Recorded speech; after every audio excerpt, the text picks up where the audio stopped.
So hello guys, इस video में बात करेंगे टाइमेक्स ग्रुप इंडिया के Q1 FY27 के नंबर्स के बारे में। नंबर्स आने के बाद बहुत ज्यादा लोगों को कंफ्यूजन है कि इन नंबर्स को कैसे देखें, नंबर्स सही है या फिर यहाँ पे कुछ कंसर्न है, तो उसके बारे में डिस्कस करेंगे। सारे कंफ्यूजन आपके दूर करने की कोशिश करूंगा। ठीक है, तो लेट्स बिगिन। सबसे पहले बात करते हैं इनके बिजनेस मॉडल की। तो टाइमेक्स इंडिया करती क्या है, ये वॉचेस बेचते हैं भाई। ये सबसे बड़े मैन्युफैक्चरर है इंडिया में वॉचेस के। एंड इनका हिमाचल प्रदेश के बड्डी करके एक जगह है जहां पे सबसे बड़ा मैन्युफैक्चरिंग प्लांट है, बहुत बड़ा मैन्युफैक्चरिंग प्लांट है। इतना बड़ा कि अभी एज ऑफ नाउ इनको अगर कैपेसिटी एक्सपेंशन करने वाले ये लोग, तो आने वाले टाइम में इनको कॉन्टिन्यूसली कैपेसिटी एक्सपेंशन करना है ना, तो भी इनके पास यहाँ पे लैंड है। ठीक है, कंटिन्यू यहाँ पे दूसरी कोई लैंड एक्वायर करे बिना उसी प्लांट के अंदर इतनी जगह है कि नया नया यहाँ पे कैपेसिटी ये लोग आने वाले कुछ टाइम तक ऐड कर सकते हैं। इतना बड़ा उनका प्लांट है और इसी वजह से ये इंडिया के सबसे बड़े मैन्युफैक्चरर है वॉचेस के। और वो वॉचेस को मैन्युफैक्चर करके देन यहाँ पे रिटेल के थ्रू बेच देते हैं। जैसे यहाँ पे ई कॉमर्स हो गया, ट्रेड चैनल पार्टनर्स हो गए इनके, या फिर अलग अलग यहाँ पे जैसे टाटा क्लिक हो गया, आप मिंत्रा वगैरह देखोगे, ऐसे ई कॉमर्स प्लेटफॉर्म हो गए, ऑफलाइन स्टोर्स हो गए, वहां पे ये लोग बेच देते हैं। ठीक है, मतलब कंज्यूमर बिजनेस के अंदर है, B2C बिजनेस में है। ठीक है, सो ये बिजनेस मॉडल इनका सिंपल सा। पहले तो कंपनी में इतना ग्रोथ नहीं था, सिंपल सा लो सिंगल डिजिट में ये लोग ग्रो करते थे। लेकिन देन अपने ये दीपक छाबरा जी को ये लोग लेके आए। ठीक है, उनको यहाँ पे मैनेजमेंट में लाए और उसके बाद तो कंपनी की तस्वीर ही बदल गई भाई। ठीक है, कॉन्टिन्यूसली 30-35% से ग्रो करने लगे, गाइडेंस भी देने लगे उतना, और कॉन्टिन्यूस सुपर एक्सपांशन देखने को मिला इनका मार्जिन के अंदर भी। और ये दर्शाता है कि इन्होंने जो ग्रोथ की है पिछले कुछ टाइम से, वो सिर्फ डिस्काउंट वगैरह देके सिर्फ वॉल्यूम ग्रोथ नहीं की है, इन्होंने यहाँ पे वैल्यू ग्रोथ भी की है। इसी वजह से इनका जो सेल्स बढ़ रहा है उसके कंपेयर में इनके पैट ज्यादा बढ़ रहे हैं। ठीक है, और आप देखोगे मार्जिन एक्सपांशन इतने तगड़े हैं कि 1-2 साल पहले जहां पे ये 3-4% के यहाँ पे इबिडा मार्जिन रिपोर्ट करते थे, एज ऑफ नाउ 16% के इबिडा मार्जिन रिपोर्ट कर रहे हैं। सो तगड़ा यहाँ पे चीज देखने को मिला है। इससे देखने को मिला कि सिर्फ डिस्काउंट वगैरह देके सिर्फ वॉल्यूम ग्रोथ नहीं किया भाई, वैल्यू ग्रोथ भी किया है। ठीक है, और वो क्यों आया है, क्योंकि नए नए ब्रांड इन्होंने ऐड किए हैं। पहले तो ये अपने ब्रांड के थ्रू ही बेचते थे, उसके बाद कुछ एस्पिरेशनल ब्रांड इन्होंने ऐड किए, लाइक एस्टन मार्टिन हो गया, गैस हो गया, सुपरगर्ल हो गया। उसके अलावा भी अलग अलग यहाँ पे ऑटोमेटिक जो वॉचेस होते हैं या फिर जो एस्पिरेशनल कैरेक्टर होते हैं उससे रिलेटेड यहाँ पे ब्रांडिंग वगैरह करके ये लोग बेचने लगे। ठीक है, देन अपने ब्रांड के अंदर भी प्रीमियमाइजेशन किया, टाइम एक्स आई कनेक्ट करके एक ब्रांड लॉन्च किया, उसके अंदर यहाँ पे ज्यादा प्रीमियम वैल्यूएशंस के ऊपर जो है वो वॉचेस को बेचने लगे। और अच्छी बात यह कि सिर्फ यहाँ पे एक्सपेंसिव वॉचेस बेचने की तरफ ध्यान नहीं दिया, ऐसे वॉचेस लॉन्च किए एस्पिरेशनल, जैसे कैरेक्टर काफी लोगों के एक्सपिरेशनल होते हैं। जैसे अभी एज ऑफ नाउ ये स्पाइडरमैन का मूवी आ रहा है। ठीक है, तो स्पाइडरमैन से रिलेटेड यहाँ पे कुछ, मतलब ये एग्जांपल के लिए दे रहा हूं कि ऐसे जो मतलब कैरेक्टर होते हैं जो एस्पिरेशनल होते हैं लोगों के लिए, उससे रिलेटेड यहाँ पे प्रीमियम वॉचेस लॉन्च किए। तो एस्पिरेशनल जो कैरेक्टर होते हैं उसके वॉचेस लेना लोग पसंद करते हैं, एस्पिरेशनल चीजों के लिए लोग यहाँ पे पे करना पसंद करते हैं, दैट्स वाई। ठीक है, तो ये स्ट्रेटजी रही जिसकी वजह से मतलब कंपनी का पूरा ट्रांसफॉर्मेशन हो गया पिछले 1-2 साल में। ठीक है, अब बात करते हैं यहाँ पे नंबर्स कैसे हैं। तो Q1 FY27 के अंदर इन्होंने ग्रोथ रिपोर्ट की है, टॉप लाइन 30% की ग्रोथ रिपोर्ट की है। टोटल यहाँ पे 218 करोड़ आसपास का रेवेन्यू किया है।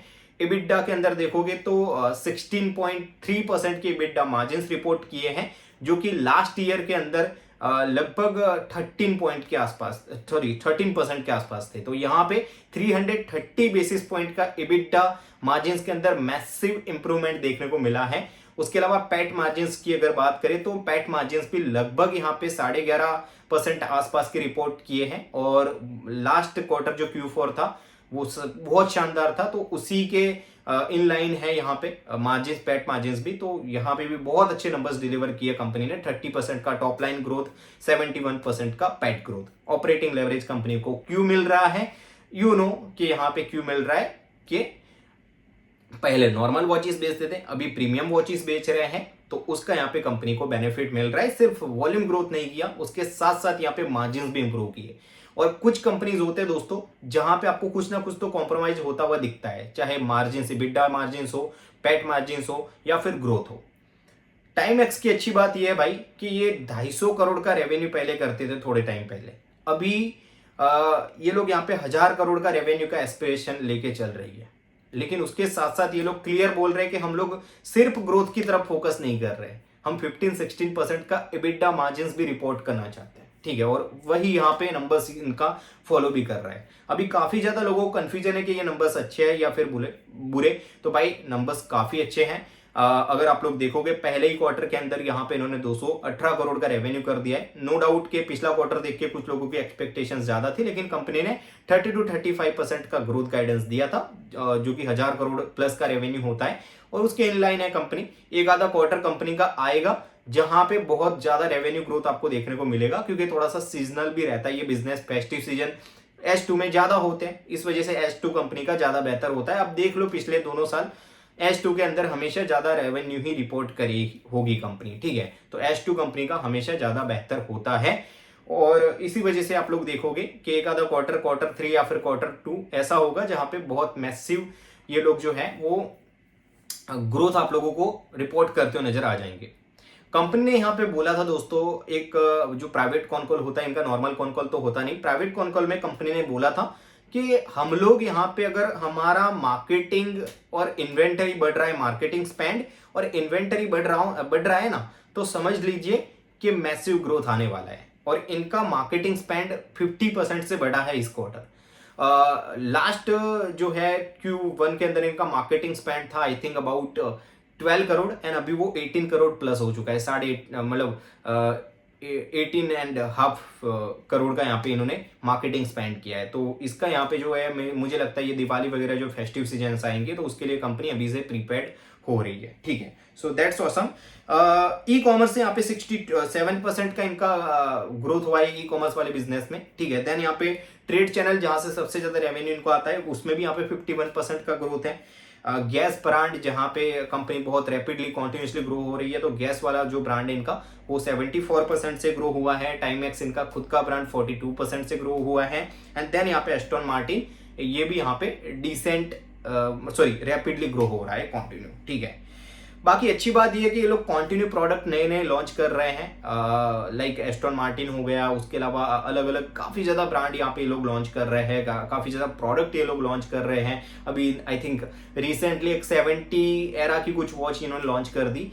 तो ये कॉन्टिन्यूसली दर्शाता है कि इनका जो डिपेंडेंसी था एक प्रोडक्ट के ऊपर या फिर एक ब्रांड के ऊपर, वो अभी धीरे धीरे कम हो रहा है। और एज ऑफ नाउ गैस हो गया, उसके अलावा अगर बात करेंगे आप लोग यहाँ पे टाइमेक्स हो गया एंड एस्टन मार्टिन हो गया, ये तीन तो कंट्रीब्यूट कर ही रहे। अच्छा, ये लोग कॉन्टिन्यूसली इतना ज्यादा प्रोडक्ट और ब्रांड लॉन्च कर रहे हैं, मान लीजिए उनमें से 2-3 ज्यादा कंट्रीब्यूट करने लगे तो ग्रोथ आगे जाके बहुत अच्छी आ सकती है, ठीक है।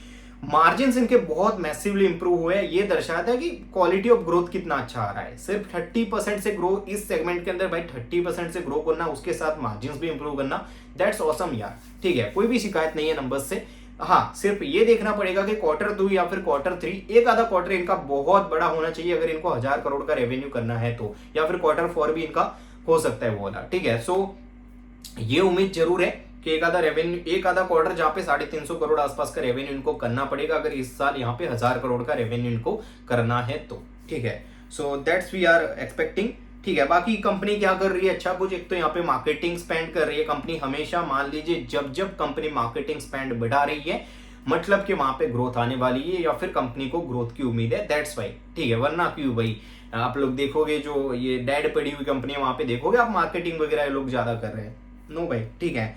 उसके अलावा अभी रिसेंटली इन्होंने एस्टन मार्टिन का कुछ इवेंट किया था, आयुष्मान खुराना और काफी ज्यादा अदर सेलिब्रिटीज को भी इन्होंने वहां पे बुलाया था। 100 प्लस यहाँ पे इन्फ्लुएंसर्स एंड सेलिब्रिटीज थे वहां पे, ठीक है। तो ये लोग मतलब कॉलेब भी कर रहे हैं, ग्लोबली ब्रांड्स के साथ कॉलेब कर रहे हैं, नए नए एस्पिरेशनल कैरेक्टर वाले प्रोडक्ट के साथ यहाँ पे कोलेब्रेशन कर रहे हैं। एंड अगर आप लोग देखोगे तो यहाँ पे इंडिया में काफी ज्यादा इन्फ्लुएंसर्स के साथ भी इन्होंने लास्ट यहाँ पे प्राइवेट कॉन कॉल में भी आई थिंक बोला था कि 2 इन्फ्लुएंसर और हायर किए, सेलिब्रिटीज हायर किए हैं, एक मेल और एक फीमेल। और कॉन्टिन्यूसली यहाँ पे भाई वो तो करना ही पड़ेगा आपको मार्केटिंग स्पेंड तो इस बिजनेस में, क्योंकि वॉचेस हमेशा एस्पिरेशन के थ्रू ही बिकते हैं, ठीक है।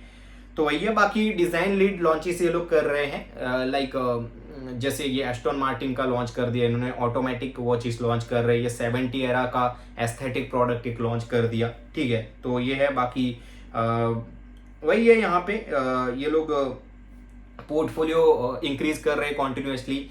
तो वही आगे यहाँ पे उम्मीद है, कॉन्टिन्यूसली यही एग्जीक्यूशन रहेगा। बाकी काफी ज्यादा लोगों को तो चाहिए था कि 50, 60, 70% का ग्रोथ कंपनी रिपोर्ट कर दे। कंपनी ने कभी नहीं बोला कि हम इतना ग्रोथ करेंगे, और नंबर्स अच्छे ही है भाई। पहले ही क्वार्टर में इतने अच्छे नंबर्स, लास्ट ईयर के कंपेयर में 30% का ग्रोथ, ऑपरेटिंग लेवरेज मिला कंपनी को, EBITDA मार्जिन इंप्रूव हुए, पैट मार्जिन इंप्रूव हुए, और क्या भाई, बंदे की जान लोगे क्या, इतना अच्छा नंबर्स, उसके बाद भी आप डाउट कर रहे हो नंबर्स को, तो फिर वो आपकी एक्सपेक्टेशंस ज्यादा थी या फिर आपकी कमी है, वो कंपनी की कमी नहीं है। कंपनी ने तो नंबर्स अच्छे डिलीवर किए, तो नो डाउट कोई भी कंसर्न नहीं है। अब कल के दिन मार्केट क्या रिवॉर्ड करता है, क्या रिएक्ट करता है, वो मार्केट पता, लेकिन एज ऑफ नाउ मतलब कोई भी मेरे को कंसर्न नहीं लग रहा है भाई नंबर्स में। और आगे देखेंगे, यहाँ पे आगे का क्वार्टर थोड़ा सा क्रूशियल रहेगा कि वहां पे कंपनी क्या कुछ डिलीवर करती है। बाकी एज ऑफ नाउ मुझे उम्मीद है कि इस साल ये लोग यहाँ पे 110-120 करोड़ का तो पैट एटलीस्ट करना चाहिए। तो 50 का फॉरवर्ड भी 50 आसपास का आता है फॉर द 30% ऑफ ग्रोथ, तो डिसेंट वैल्यूएशन है, ना ही एकदम एक्सपेंसिव और ना ही, और एग्जीक्यूशन अगर सही रहा तो इनका पी रेट कॉन्टिन्यूसली होगा, क्योंकि इस सेक्टर को ज्यादा पी मिलता है भाई। कंजम्पशंस के अंदर अगर इतना अच्छा एग्जीक्यूशन रहा तो इसी वजह से तो प्रीमियम पी इनको मिलता है। ठीक है, बाकी कोई डाउट है तो कमेंट्स के अंदर शेयर करिए। बाकी जो भी कंपनीज मैं कवर करूंगा, जो भी नंबर्स हम वॉच लिस्ट में है, कंपनीज नंबर्स आएंगे तो कॉन्टिन्यूसली उसके ऊपर, आज GNG के नंबर्स है, वो भी काफी क्रूशियल कंपनी है, तो डिस्कस करेंगे उनको भी। एंड बाकी कमेंट्स के अंदर सजेशन दीजिएगा। एंड बाकी आपका क्या राय है टाइम एक्स को लेके, और कोई कंफ्यूजन है तो भी बताइएगा, मैं जरूर से सॉल्व करूंगा। ठीक है, बाकी थैंक्स फॉर दी वॉचिंग। कोई कंसर्न है तो आप लोग कमेंट्स बॉक्स में पूछ सकते हो। चैनल को सब्सक्राइब कर लीजिएगा नए हो तो। Thank you.